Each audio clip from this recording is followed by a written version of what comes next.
26 Juun 1960 maanta oo kale ayaa markii ugu horeysay waxaa suurtagalay in dhulka Soomaaliyeed oo xor ah laga taago calanka Jamhuuriyadda Soomaaliya kadib markii uu gumeystay Ingiriiska uu u oggolaaday inuu xorriyadda siiyo gobollada waqooyi ee dalka Soomaaliya waxayna taasi ay dhacday saqdii dhexe ee habeennimadii 26 Juun 1960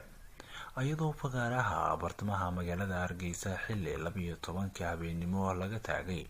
calanka Jamhuuriyadda Soomaaliya waxaana halkaasi lagu saaray calanka Soomaaliyeed iyo waliba dabaaldeg weyn ah oo loo sameeyay maalinta oo kale waxay markaasi ahayd maalin taariikhi weyn ku leh ummadda Soomaaliyeed isla markaasna waxay ahayd maalintii ay niyadda Soomaaliyeed ee gashay dareen farxadeed oo sida ciida oo kale oo loogu dabaaldegayay soo dhaweynta calanka Jamhuuriyadda Soomaaliya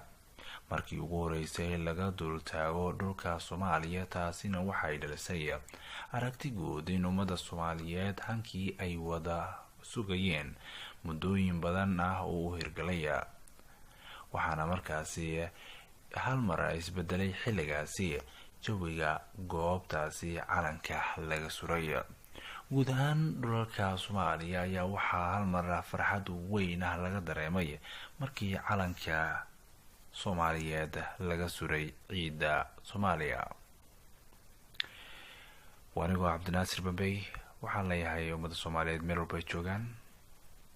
hambalyo